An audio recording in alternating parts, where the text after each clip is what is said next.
Richard Martineau. Merci à toute l'équipe formidable qui travaille avec moi. Sébastien Laperrière, Maximile Sayer, Alexandre Moranville-Ouellette, Maxime Trouleau, Olivier Guillet, Hugo Veilleux et Stéphanie Villeneuve. Merci beaucoup à vous tous. Sophie Durocher, qui a vu la série Rivalité passionnée. C'est quoi? C'est...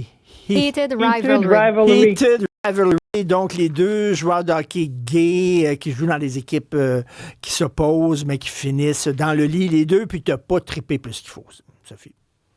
Ben, écoute, non, pas vraiment. Puis, je veux juste faire une petite précision. Tu dis, les deux sont gays. On passe la moitié de la série à nous expliquer qu'il y en a un des deux qui est gay et l'autre est bi parce qu'il couche avec des garçons et avec des filles. Ben. Puis, la moitié de la série, c'est pour nous expliquer... Tu sais, comme si on était des enfants d'école puis qu'on n'est pas capable de faire la différence entre quelqu'un qui est gay et quelqu'un qui est bi. Bref, je me suis profondément endormie et emmerdée en regardant cette série-là, que j'ai vraiment regardé par acquis de conscience professionnelle parce que, tu sais, je suis chroniqueuse culturelle, je parle des médias, puis c'est vraiment l'affaire dont tout le monde parle, puis tout le monde s'extasie en me disant c'est tellement bon. Oprah Winfrey a aimé ça, Justin Trudeau a aimé ça, Gary Bettman de la LNH a aimé ça, tout le monde capote. Ben moi, j'ai pas capoté pantoute, sais-tu pourquoi? Parce que c'est plate. C'est comme une télénovela d'Amérique latine mélangée avec un roman harlequin.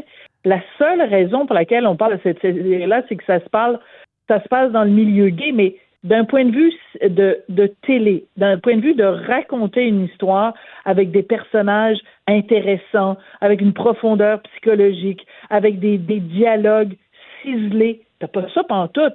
Je ne comprends pas pourquoi tout le monde capote sur cette série-là. Mais là, on se sent obligé d'aimer ça parce qu'on va dire, si t'aimes pas ça, c'est parce que t'es homophobe. Exact. Puis tu sais, des fois, là, quand il y a un phénomène qui part, là, comme un feu de broussailles, tu sais, t'allumes l'étincelle, puis là, tout le monde se sent obligé de se prononcer sur cette série-là parce que, justement, c'est comme, oh mon Dieu, c'est une série qui défend les droits des gays. Ben, tu peux très bien être en faveur de la défense des droits des gays et trouver que cette série-là est pas bonne. Je vais faire un parallèle peut-être un peu boiteux. Mettons, quand Schindler's List est sorti, il y a peut-être des gens qui étaient tout à fait horrifiés par ce qui s'est passé pendant la Deuxième Guerre mondiale et qui ont trouvé que c'était pas un bon film. Penses-tu que quelqu'un aurait levé la main en disant ben moi, Schindler's List, je trouvais que c'était pourri comme film? Ben non. Parce que les gens auraient dit coudon, t'as pas de cœur, t'es pas conscient de ce qui est arrivé. Tu comprends? La comparaison est boiteuse. Ben, tu sais, la même chose, Brokeback Mountain, j'ai adoré ce film-là, pas parce que c'était gay ou pas gay, je m'en fous totalement, c'était un bon film. C'est un bon film? Mais pour ça, je ne comprends pas. Puis là, je parlais tout à l'heure avec un de mes amis gays, puis c'est pas un cliché, c'est vrai, j'ai plein d'amis qui sont gays. Je parlais avec un de mes amis gays, puis lui, il me disait, écoute, moi aussi, il dit, je serais gêné de dire publiquement que j'ai pas aimé ça, parce qu'il dit, dans la communauté, on se sent tous obligés de dire qu'on a aimé cette série-là, même si elle est totalement imparfaite.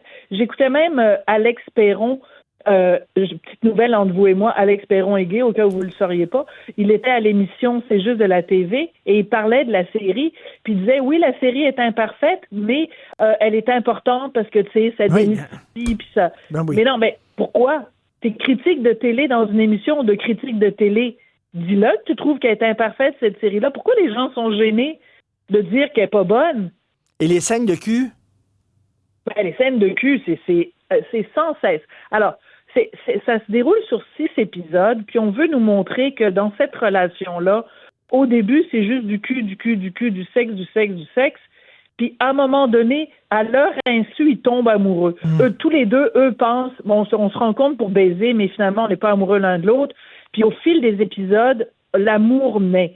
Mais tu sais, pour nous passer le message qu'au début, c'est juste du cul, ben je veux dire, t'as juste du cul. Les 2 premiers épisodes, ce ne sont que des scènes de sexe, et les personnages font juste parler de ça. Fait que là, je sais pas, il y a peut-être des enfants qui nous écoutent, fait que c'est difficile de décrire, mais ils sont comme obsédés par ce qu'ils ont entre les 2 jambes, puis ils sont obsédés par l'idée de le placer dans un des orifices de leur amoureux. T'sais, mais ça n'est que ça. C'est des dialogues insignifiants et inintéressants. Et, tu sais, moi, une série, mettons, comme Avant le crash. Dans Avant le crash, il y avait beaucoup de scènes de sexe et beaucoup de scènes de BDSM, tu sais. Il y avait un des personnages... mais ça rentrait dans l'histoire, alors que là, c'est vraiment souligné à gros traits. Merci beaucoup, Sophie. Et c'est pas parce que tu n'aimes pas le message que tu n'as pas aimé la série. Merci beaucoup à vous tous. Demain, on se reparle à partir de 15h. Bonne soirée.